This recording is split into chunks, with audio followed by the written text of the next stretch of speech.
اللہ اللہ اللہ اللہ اللہ اللہ اللہ اللہ الحمد للہ رب العالمین والصلاة والسلام علی حبیبہ محمد وآلہ وصحبہ اجمعین۔ اعوذ باللہ من الشیطان الرجیم، بسم اللہ الرحمن الرحیم۔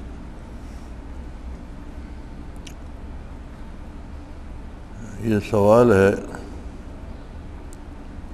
قرآن پاک میں اکثر مقامات پر اللہ رب العزت فرماتے ہیں ہم جسے چاہے ہدایت دیں، جسے چاہیں گمراہ کر دیں۔ کیا اس سے یہ سمجھا جائے کہ بالآخر انسان کے اختیار میں کچھ نہیں؟ تصوف کے حوالے سے کیا مراد ہے؟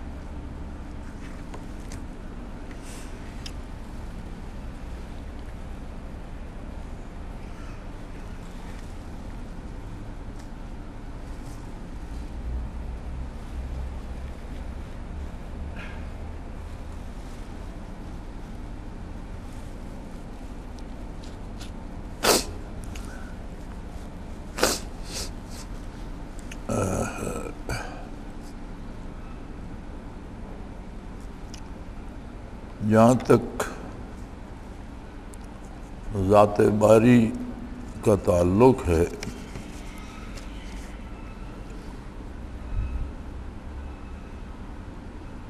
کہ اس کی عظمت کے بارے سوال نہیں کیا جائے تو بہتر ہے۔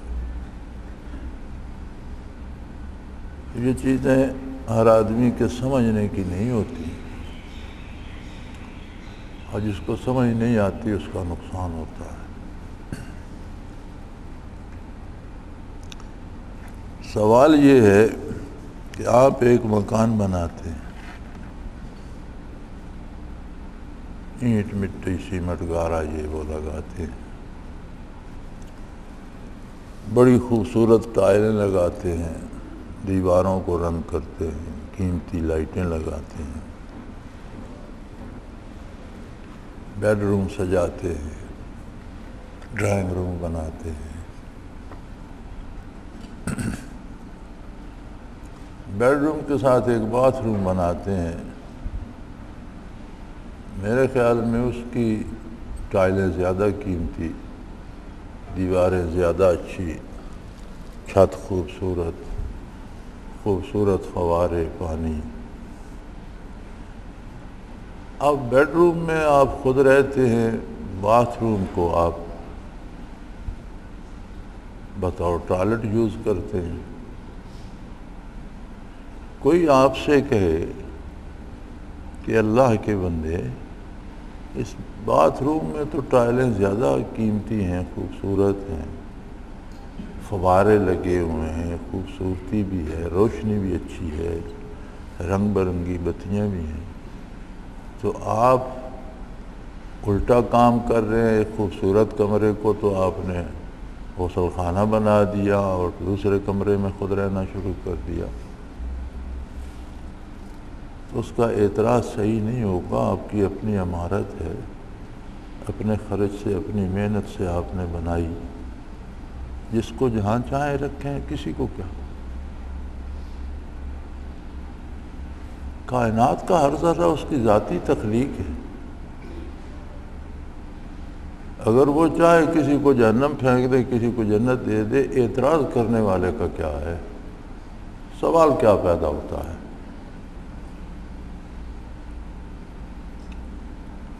لیکن اس نے وہ کر سکتا ہے، جیسا چاہے کر سکتا ہے، اس کی اپنی مخلوق ہے۔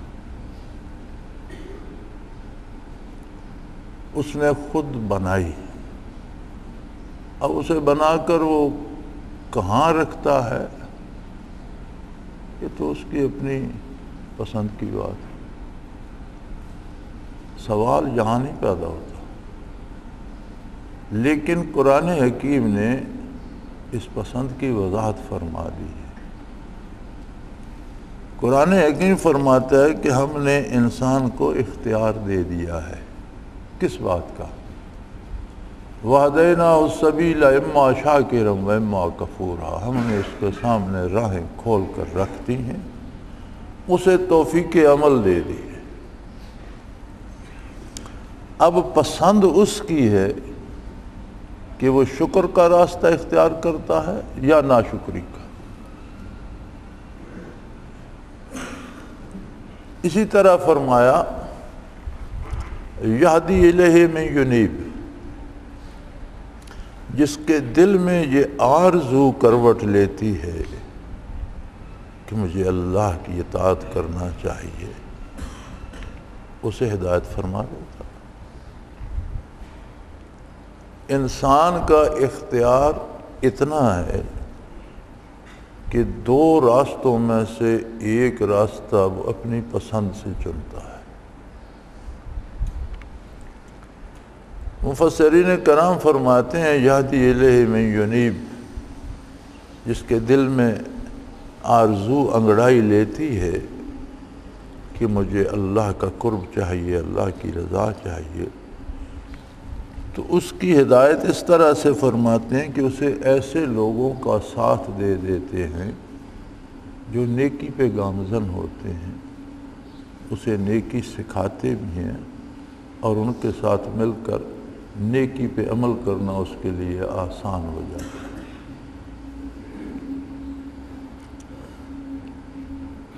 لیکن اگر کوئی راستہ ہی دوسرا چن لیتا ہے تو پھر جو اس کا عمل ہے وہ بیج بن جاتا ہے، اس پر وہی فصل آتی ہے جو بیج اس نے بویا۔ گندم از گندم بروید، جو ز جو، از مکافات عمل غافل مشو۔ ہر عمل اپنا ایک نتیجہ لاتا ہے، جیسے دنیا کا بھی ایک اصول ہے کہ ہر ایکشن کا ری ایکشن ہوتا ہے۔ کوئی عمل آپ کرتے ہیں تو اس کا ایک رد عمل آتا ہے۔ سو اللہ کریم نے یہ جو ارشاد فرمایا کہ جسے چاہیں ہدایت دیں، جسے چاہیں گمراہ کر دیں، یہ نبی کریم صلی اللہ علیہ وسلم کی ان کاوشوں، ان کوششوں اور اس آرزو کے مقابلے میں فرمایا کہ حضور تو چاہتے تھے کہ ہر بندے کو ہدایت ہو جائے، آپ رحمت للعالمین تھے، جو پتھر پھینکتے تھے ان کے لیے دعائیں فرماتے تھے، جو ایذا دیتے تھے ان کی ہدایت کی دعا فرماتے تھے، اور لوگوں کو گمراہ دیکھ کر حضور اکرم صلی اللہ علیہ وسلم کو رنج ہوتا تھا۔ ایک جگہ ارشاد فرمایا کہ آپ اتنا دکھ محسوس کرتے ہیں، کیا ان کفار کی گمراہی پر رنجیدہ ہو کر اپنے آپ کو آپ ہلاک ہی کر لیں گے، جان ہی دے دیں گے آپ؟ تو فرمایا یہ تو میرے فیصلے ہیں، میں جسے چاہوں ہدایت دوں، جسے نہ چاہوں نہ دوں، آپ کا کام میرا پیغام پہنچانا ہے، آگے جو رد کرتا ہے وہ اپنا نتیجہ بھگتے گا، جو مانتا ہے وہ اس کا پھل پائے گا۔ تو ہمیں یہیں تک رہنا چاہیے کہ جب اللہ کریم نے ارشاد فرمایا تو یہ حق ہے، اس نے ہدایت یا گمراہی دونوں میں سے ایک کو اختیار کرنے کا ہمیں اختیار دے دیا۔ پھر ان لوگوں کا بھی ذکر فرمایا جو کبھی نیکی کر لیتے ہیں، کبھی غلطیاں کرتے ہیں، خلطوا عملا صالحا، اس طرح کی کوئی آیہ کریمہ ہے مجھے یاد نہیں، کہ وہ بھلائی اور برائی کو ملا دیتے ہیں، کبھی نیکی کر رہے ہیں کبھی غلطی کر رہے ہیں۔ فرمایا ان کا معاملہ میرے ساتھ ہے، میں جو چاہوں ان کا فیصلہ کروں گا۔ تو چھوٹی چھوٹی باتیں چھوٹی چھوٹی آرزوئیں، خواہشات ان فیصلوں کا سبب بن جاتی ہیں۔ اس لیے قلب کی طرف زیادہ متوجہ ہونا اور ذکر قلبی پہ زیادہ زور دینا، قلب کو ذاکر کرنا، یہ ساری محنت، سارا مجاہدہ اس لیے ہے کہ قلب دنیاوی رغبتوں سے بے نیاز ہو کر وصول حق کی طرف بڑھے، اور اس میں جو آرزوئیں جنم لیں وہ اللہ کریم کی رضا اور اس کی خصوصی رحمت اور اس کے قرب کے حصول کے لیے ہوں۔ تو انسانی اختیارات کا اگر جائزہ لیا جائے تو اس کے سوا اس کے بس میں کچھ بھی نہیں۔ وہ سمجھتا ہے میں نے پانی پیا، لیکن اللہ چاہے تو پینے کی توفیق سلب کر سکتا ہے۔ وہ سمجھتا ہے میں نے کھایا، وہ چاہے تو کھانے کی توفیق سلب کر سکتا ہے۔ اچھا بھلا صحت مند آدمی نظر آتا ہے لیکن وہ کھا پی نہیں سکتا۔ چلنا پھرنا، اٹھنا بیٹھنا، ہم نے یہ کر دیا، وہ کچھ بھی نہیں ہم کر سکتے۔ جب وہ کسی ایک عضو کو معطل کر دیتا ہے تو ہم بیکار ہو جاتے ہیں۔ اپنی شکل مرضی سے نہیں بنا سکتے، اپنی صحت اپنی پسند سے نہیں بنا سکتے، اپنا رزق اپنی پسند سے نہیں لے سکتے، اپنا فہم و شعور و ادراک اپنی پسند سے انتخاب نہیں کر سکتے۔ ہاں، جب وہ چاہے تو یہ چیزیں عطا کرتا جاتا ہے، اور ہماری پسند اتنی ہے جو اللہ کریم نے فرما دی کہ وَهَدَيْنَاهُ السَّبِيلَ اِمَّا شَاكِرًا وَإِمَّا كَفُورًا، ہم نے راستہ اس کے سامنے واضح کر دیا ہے، اب اسے اختیار ہے۔ شاعر نے کہا تھا رخ روشن کے آگے شمع رکھ کر وہ یہ کہتے ہیں، رخ روشن کے آگے شمع رکھ کر وہ یہ کہتے ہیں، ادھر جاتا ہے دیکھیں یا ادھر پروانہ آتا ہے۔ دنیا کی خوبصورتی، دنیا کا حسن، دنیا کی لذتیں، یہ رنگین فضائیں، یہ خوبصورت آرزوئیں، گاڑیاں، شور شرابہ، حکومتیں، عہدے، اقتدار، دولتیں، بڑے بڑے گھر، یہ سارا کیا ہے؟ یہ دنیا کا حسن ہے، اور اس کے مقابلے میں وصول حق ہے۔ یہ ضروری نہیں کہ طالبان حق کے پاس دنیا کی دولت نہ ہو، طالبان حق کے پاس اگر ہوتی ہے تو حلال اور جائز وسائل سے ہوتی ہے، اس پر زکوٰۃ ادا کرتے ہیں، صدقات دیتے ہیں، اور اسے جائز مصارف پہ خرچ کرنے کا اہتمام کرتے ہیں، تو وہ دنیا شمار نہیں ہوتی۔ دنیا وہ شمار ہوتی ہے جس کے حصول میں اللہ کی نافرمانی کی جائے، جس کے استعمال میں اللہ کی نافرمانی کی جائے، جو اللہ کریم سے غافل کر دے۔ فرمایا چیست دنیا از خدا غافل بودن، دنیا کیا ہے؟ اللہ کو بھول جانے کا نام دنیا ہے۔ نہ کماش و نکرہ و فرزند و زن، رزق کا ہونا، بیوی بچوں کا ہونا، کاروبار کا ہونا دنیا نہیں ہے، لیکن یہی جب اللہ کریم کو بھلا دے اور گناہ کی طرف لے جائے تو پھر یہی دنیا بن جاتی۔ تو عظمت باری سادہ سی بات ہے، وہ جو چاہے کرے، کسی کو اعتراض کی کوئی گنجائش ہی نہیں۔ اس کی اپنی مخلوق ہے، اس نے خود پیدا فرمائی، اور اس کے ساتھ جو سلوک چاہے کرے، کسی کو اعتراض کا حق نہیں۔ لیکن اس کریم نے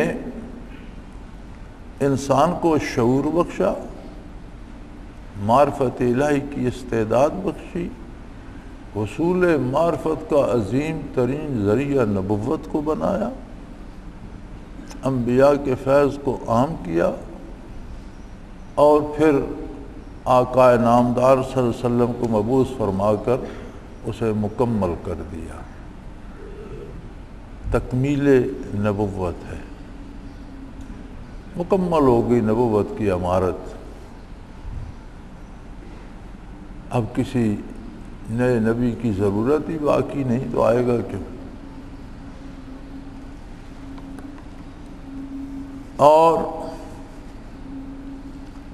در رحمت اتنا کھول دیا، ایسے واقع کیا کہ یہ اسی کو زیبا ہے۔ ساری عمر کفر و شرک بت پرستی کرتا رہا، چوریاں ڈاکے کرتا رہا، برائی کرتا رہا، دم نکلنے سے پہلے کسی لمحے خلوص سے توبہ کر لے اور اس سب کو چھوڑ دے، فرمایا میں سب معاف کر دوں۔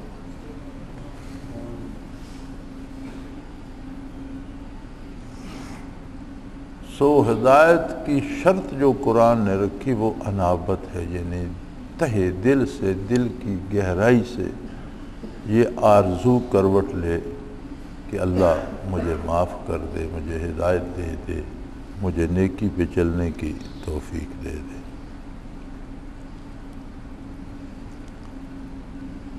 یہ دوسرا سوال ہے تو حضرت بہو رحمۃ اللہ علیہ کے متعلق انہی سے پوچھا جانا چاہیے، جس ہستی نے جو فرمایا اس کا معنی اسی سے پوچھا جانا چاہیے۔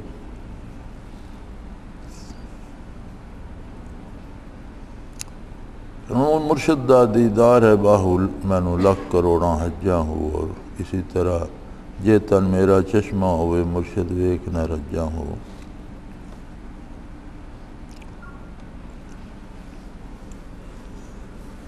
یہ اشارہ اس طرف ہے کہ جو معیار صحابیت ہے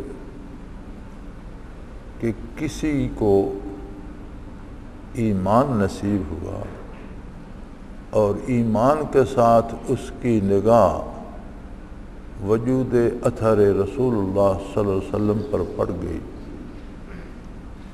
تو اس ایک نگاہ نے اسے شرف صحابیت سے مشرف کر دیا۔ اور اگر حضور کی نگاہ اس پر پڑ گئی تو نور علی نور ہو گئے۔ اگر کسی کی طرف حضور کی نگاہ مبارک متوجہ نہیں ہوئی لیکن ایمان لانے کے بعد اس نے حضور کی زیارت کر لی تو صحابی ہو گیا۔ صحابیت سے مراد تو ہے صحبت یافتہ، لیکن اس کا مفہوم جو شرعی ہے وہ یہ ہے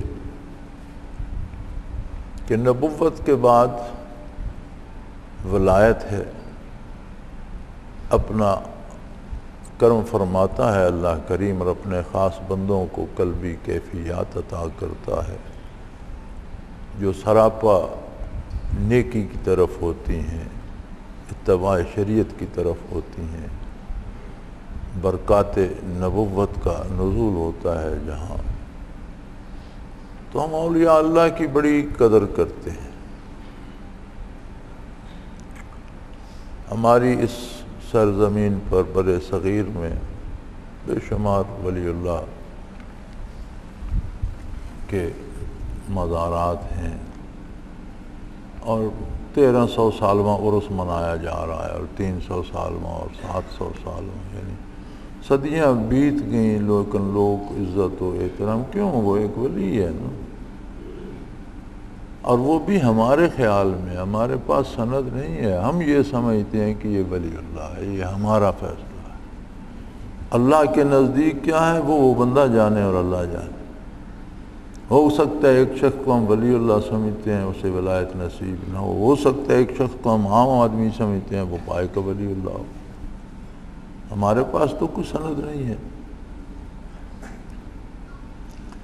اگر دنیا کی جتنی آبادی گزر چکی، جو آئندہ آئے گی، جو موجود ہے، ساری ولایت سے مشرف ہو جائے اور سارے اعلیٰ پائے کے ولی ہو جائیں اور سب کی ولایت جمع کی جائے تو صحابی کی گرد پاک کو نہیں پہنچتی۔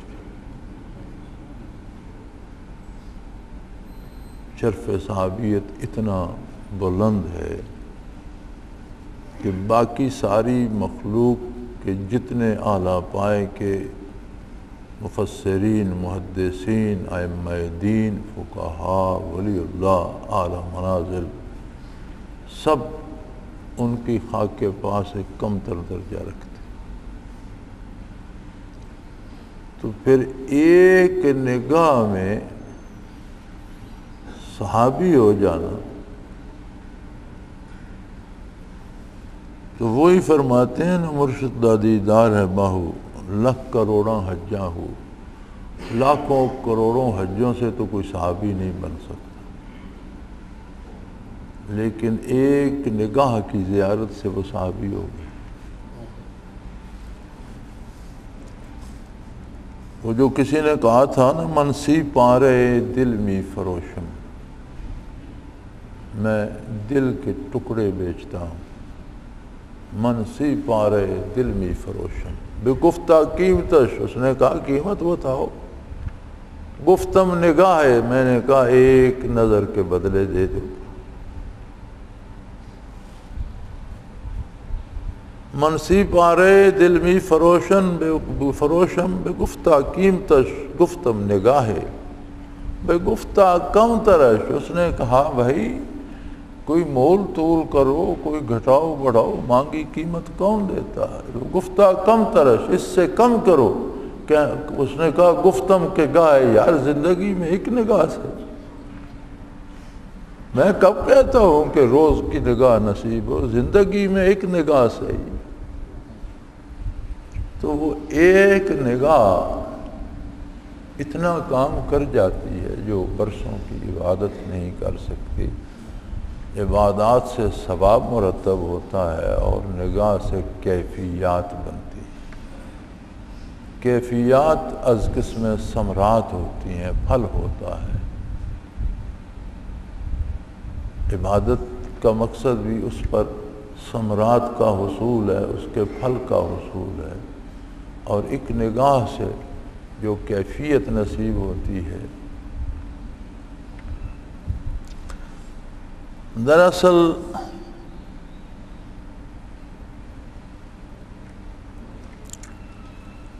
یہ چیزیں سمجھانے سے سمجھ نہیں آتی.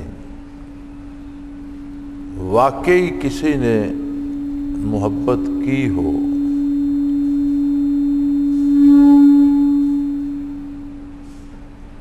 تو وہ سمجھ سکتا ہے. اور پھر محبت دنیا کے لیے نہ ہو، وصول حق کے لیے ہو، اور پھر محبت اللہ کے لیے، اللہ کے اس بندے سے ہو جہاں سے کیفیات ملتی ہوں، تو تب جا کر ایک حد تک سمجھ آتی ہے. محبت کو سمجھنا ہے تو نہ سے خود محبت کر. محبت کو سمجھنا ہے تو نہ سے خود محبت کر. کنارے سے کبھی اندازہ طوفان نہیں ہوتا. ان باتوں کو سمجھنے کے لیے خود محبت کرنا پڑتی ہے. جس کے دل میں وہ طلب، وہ تڑپ، وہ محبت آ جائے، وہی ان باتوں کو، ان چیزوں کو سمجھ سکتا ہے. کہنے کو آپ کہتے رہیں، تشریحات کرتے رہیں، باتیں بناتے رہیں، باتیں باتیں باتیں، باتوں میں کیا رکھا ہے؟ جتنا اس میں اضافہ کرتے جائیں، باتیں بڑھاتے جائیں، باتیں باتیں، باتوں میں کیا رکھا ہے؟ باتیں ہوتی رہیں گی، کچھ پلے نہیں پڑے گا. تو ان چیزوں کو سمجھنے کے لیے خود جب اللہ کریم محبوب بن جاتے ہیں تو پھر جتنے وسائل و ذرائع وصال محبوب کے ہوتے ہیں وہ بھی محبوب ہو جاتے ہیں.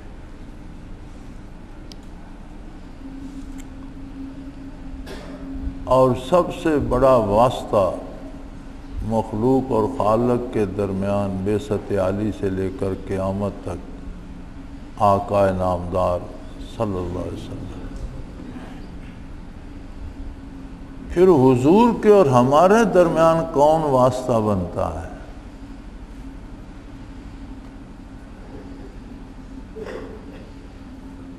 ہمارے اور رب العالمین کے درمیان واسطہ نبی کریم صلی اللہ علیہ وسلم کی ذات ہے، اور اس ذات کریم کے اور ہمارے درمیان کون واسطہ بنتا ہے، اور جو بنتا ہے وہ کتنا قیمتی ہوگا، اس سے کتنی محبت ہوگی، اسے ایک نگاہ دیکھنے کی کتنی تڑپ ہوگی.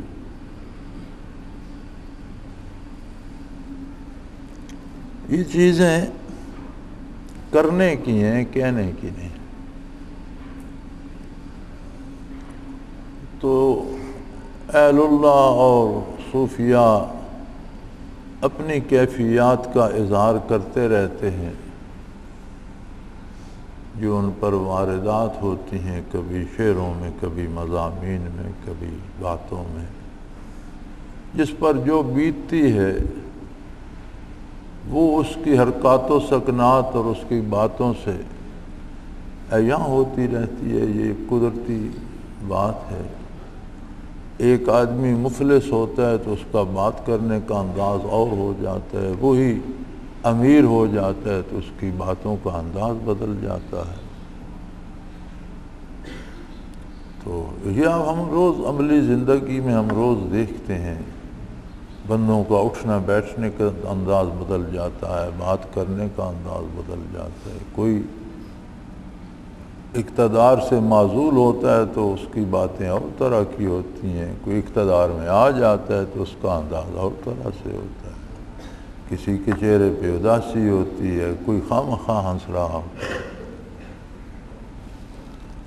تو اہل اللہ پہ یہ واردات ہوتی ہیں، کیفیات ہوتی ہیں.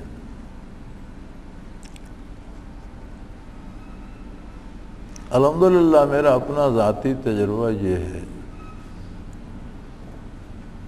کہ ربع صدی حضرت رحمۃ اللہ تعالیٰ علیہ کے ساتھ تعلق نصیب رہا الحمدللہ. شروع کا زمانہ جو تھا وہ دو طرح سے مشکل تھا. ایک تو آج کل کی طرح ذرائع آمد و رفت نہیں تھے. مجھے یاد ہے میں ایک دفعہ والدین کے ساتھ لاہور گیا تھا 1943 میں.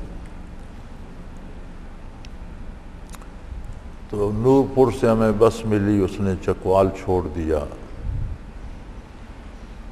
چکوال سے پھر بس ملی، اس نے عصر کے بعد جا کر جہلم اتارا. دن تو جہلم پہنچنے میں گزر گیا. اب کوئی ایسی بس نہیں ہوتی تھی جو جہلم سے لاہور جاتی، جہلم سے گجرات جاتی تھی، پھر گجرات سے وزیر آباد، پھر وزیر آباد سے گجرانوالا، پھر گجرانوالا سے لاہور. تو والد محترم اللہ ان پر کروڑوں رحمت نازل فرمائے نے فرمایا کہ بسیں بدلنے کی بجائے ہمیں بسیں بدلنے کے لیے رات یہاں رہنا ہوگا، پھر صبح یہاں سے اگلی بس ملے گی، پھر شاید ایک رات اور راستے میں آ جائے. تو رات کو عشاء کے وقت یہاں سے ٹرین جاتی ہے، تو بجائے ہم وقت ضائع کرنے کے ٹرین پہ جائیں. تو ہم ریلوے اسٹیشن پہنچ کے عشاء کے قریب وہاں سے گاڑی میں سوار ہو کے نکلے، اور فجر کے بعد اس ٹرین نے ہمیں لاہور پہنچایا. یعنی مسلسل سفر میں بھی صبح سے لے کر دوسری صبح تک 24 گھنٹے لگ گئے. تو اب تو 10 گھنٹے میں بندہ لاہور سے ہو کے آ جاتا ہے. میں نے بارہا تجربہ کیا. اس گیٹ سے نکل کر لاہور میں اپنے گھر کے گیٹ تک مجھے 3 گھنٹے لگتے تھے، وہاں سے نکلتا تھا یہاں پہنچنے میں 3 گھنٹے لگتے تھے، گویا 6 گھنٹے میں بندہ آ جا سکتا ہے، وسائل بدل گئے۔ تو شروع میں جب عدل جی کی خدمت میں جاتے تھے تو یہاں سے جو گاڑی ملتی نورپور سے وہ منارے چھوڑ دیتی، منارے سے جو ملتی وہ پیل چھوڑ دیتی، پھر پیل سے بس پکڑتے وہ تلہ گنگ چھوڑ دیتی، پھر تلہ گنگ سے بس پکڑتے تو وہ دندہ شاہ بلاول اتار دیتی۔ اور خوش قسمتی ہوتی کہ اگر ہم صبح کے نکلے ہوئے عصر تک وہاں پہنچ جاتے تو اس بات پہ منحصر ہوتا تھا کہ آگے گاڑی اگلی ملتی جائے۔ کئی دفعہ ایسا ہوا کہ ہم تلہ گنگ پہنچے تو میاں والی جانے والی آخری بس نکل چکی تھی، پھر وہاں مغرب ہو گئی، عشاء ہو گئی، پھر کوئی رات کو ٹرک سامان لے کر جا رہا ہے تو ان کی منت سماجت کی، کرایہ بھی دیا اور اس پر بوریوں پر بیٹھ کے اور کہیں سحری کے قریب وہاں جا پہنچے۔ اور کئی دفعہ ایسا ہوا کہ وہاں سے چل کر فجر کی نماز حضرت جی کے ساتھ جا پڑی۔ ایک مشکل کنوینس کی تھی، دوسری یہ تھی کہ ہمارے پاس کرائے کے پیسے بھی نہیں ہوتے تھے۔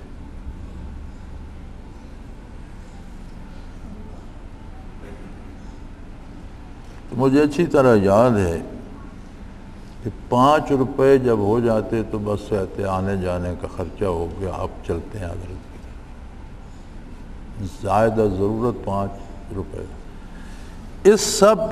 ان سب مشکلات کے باوجود اگر ایک ہفتہ گزر جاتا تو پھر دوسرا ہفتہ ہم سے برداشت نہیں ہوتا تھا، ضرور حضرت کی خدمت میں جاتے۔ جس طرح کھانے کی بھوک لگتی ہے، جس طرح پینے کی پیاس لگتی ہے، اس سے زیادہ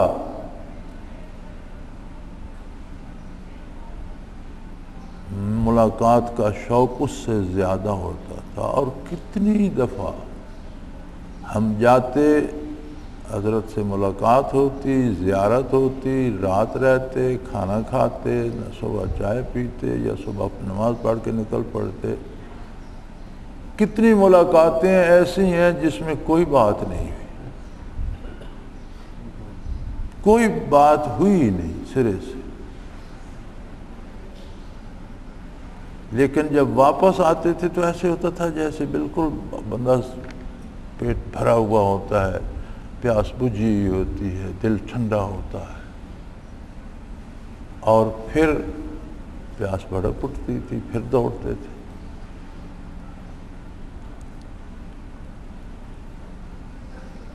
تو اس کی ترجمانی میرے خیال میں حضرت سلطان بہو رحمۃ اللہ تعالیٰ علیہ نے اپنے الفاظ میں کی ہے، اور اس طلب، اس پیاس، اس کیفیت کو بیان کیا ہے۔ لیکن میرے بھائی یہ سب چیزیں کرنے کی ہیں، کہنے سے کیا ہوتا ہے؟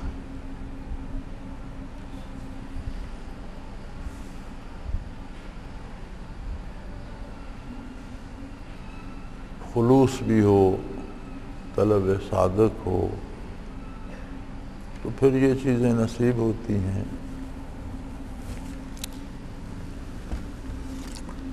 تو ویسے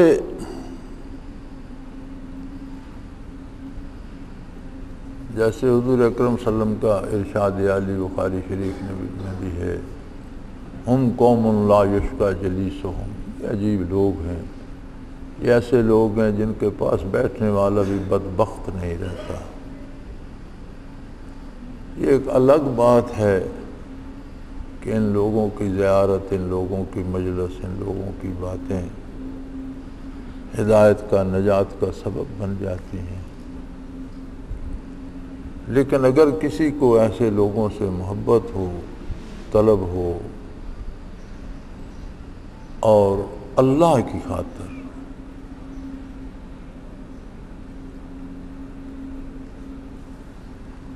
نبی کریم صلی اللہ علیہ وسلم کے ساتھ مکی زندگی میں تو کوئی منافق نہیں تھا کہ مشکلات سے عبارت تھی۔ مدینہ منورہ میں ریاست اسلامی وجود میں آئی اور حضور صلی اللہ علیہ وسلم کی ایک حیثیت امیر ریاست کی بھی تھی، تو لوگ دنیاوی مفاد کی خاطر بھی گھس آئے، بظاہر مسلمان ہو گئے لیکن دل میں یہ تھا کہ کوئی دنیاوی فائدہ اٹھا لیں، تو وہ منافق کہلائے۔ اہل اللہ کے ساتھ بھی جب جماعتیں بنتی ہیں تو بڑے کھرے کھرے لوگ آتے ہیں، جب پھیل جاتی ہیں، بڑی ہو جاتی ہیں، تو پھر مفاد پرست بھی آ جاتے ہیں، وہ تلاش کرتے رہتے ہیں کہ کوئی امیر آدمی آیا ہوا ہے تو اس سے دوستی کر لی جائے، کوئی کسی محکمے کا افسر آیا ہوا ہے تو اس کی خدمت کی جائے، اسے لوٹا بھر کر دے تو اسے بستر بچھا دو، اسے کھانا کھلا دو، دوستی اس سے کوئی فائدہ اٹھائیں گے۔ تو ہر طرح کی مخلوق ہوتی ہے، جو جیسا کرتا ہے ویسا ہی پھل پاتا ہے۔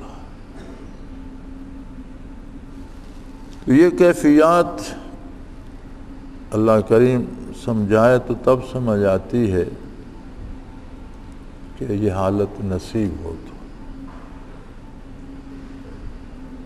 کہ محبت کو سمجھنا ہے تو نہ سے خود محبت کر، کنارے سے کبھی اندازے طوفان نہیں ہوتا۔ کیفیات باتیں کرنے سے نہیں ہوتی، وارد ہو جائیں تو سمجھ آ جاتی ہے۔ پیچھے میں بیمار ہوا تو بڑے وہ سخت سے ٹیکے ڈاکٹر نے لگا، بہت زیادہ درد کرتے تھے تو وہ مجھے حوصلہ دینے لگا، کوئی نہیں اسے اب تھوڑی دیر ملیں گے تو یہ ٹھیک ہو جائے، یہ ہوگا وہ ہوگا۔ میں نے کہا ڈاکٹر صاحب بات یہ ہے کہ جو مجھے لگا رہے ہیں 2 ٹیکے ایسے آپ کو لگاتے ہیں، پھر آپ کو سمجھ آئے گی کہ ملنے سے کتنی دیر میں ٹھیک ہوتے ہیں اور اس سے درد کتنا ہوتا ہے۔ لگ مجھے رہے ہیں، میں برداشت کر رہا ہوں، آپ مجھے بچوں کی طرح بہلائیں نہیں، مجھے پتہ ہے جو کچھ مجھ پر بیت رہی ہے، ٹھیک ہے آپ نے لگانے ہیں لگائیں۔ تو جو حالات خود پر بیتیں ان کی سمجھ آتی ہے۔ اللہ کریم ہر دل کو یہ درد دے اور اس کے ثمرات عطا فرمائے۔ آخر دعوانا ان الحمدللہ رب العالمین۔ اللہ اللہ اللہ اللہ اللہ اللہ اللہ اللہ۔ حضرت امیر محمد اکرم آبان مد ظلہ العالی دارالعرفان منارہ ضلع چکوال میں سالہ سال سے قرآن و حدیث کے اوپر خطابات کر رہے ہیں اور سلسلہ نقشبندیہ اویسیہ کے مطابق لوگوں کو ذکر الہی کی تربیت دے رہے ہیں۔ وہ قرآن پاک کی تفسیر ترتیب وار بیان کر رہے ہیں۔ تفسیر قرآن کو وہ موجودہ ملکی اور بین الاقوامی حالات کے مطابق بیان کرتے ہیں۔ موٹر وے سے کلر کہار کے انٹرچینج سے نکلتے ہوئے کلر کہار کی جھیل سے ہوتے ہوئے میانی، بوچھال اور نور پور سے گزرتے ہوئے دارالعرفان منارہ پہنچ سکتے ہیں۔ حضرت امیر محمد اکرم آبان نے بچیوں اور بچوں کی دینی اور دنیاوی تعلیم کے لیے سقارہ اکیڈمی کے نام سے ایک درسگاہ بھی قائم کی ہے، جس کا افتتاح ملک پاکستان کے صدر جنرل محمد ضیاء الحق نے اپنے دست مبارک سے کیا تھا۔ وہ تمام احباب جو اسلام کی طلب رکھتے ہیں ان سے گزارش ہے کہ دارالعرفان منارہ ضلع چکوال میں امیر محمد اکرم آبان صاحب کے خطابات سے مستفید ہوں۔ وہ ہر جمعے کو نماز سے پہلے بیان فرماتے ہیں۔ ہر ماہ کی پہلی اتوار کو ماہانہ اجتماع ہوتا ہے جس میں آپ خصوصی خطاب فرماتے ہیں اور پاکستان کے چاروں صوبوں سے احباب اس اجتماع میں شرکت کرتے ہیں۔ اس کے علاوہ یہاں سال میں 2 مرکزی اجتماعات بھی ہوتے ہیں، ایک رمضان المبارک میں اعتکاف کا اجتماع اور دوسرا جولائی اور اگست میں 40 دن کا اجتماع ہوتا ہے جس میں روحانی تربیت کی جاتی ہے۔ اپنا خون سیماب دے کر اتنا ہم کر جائیں گے، نام آقا کا چمن میں پھر رقم کر جائیں گے۔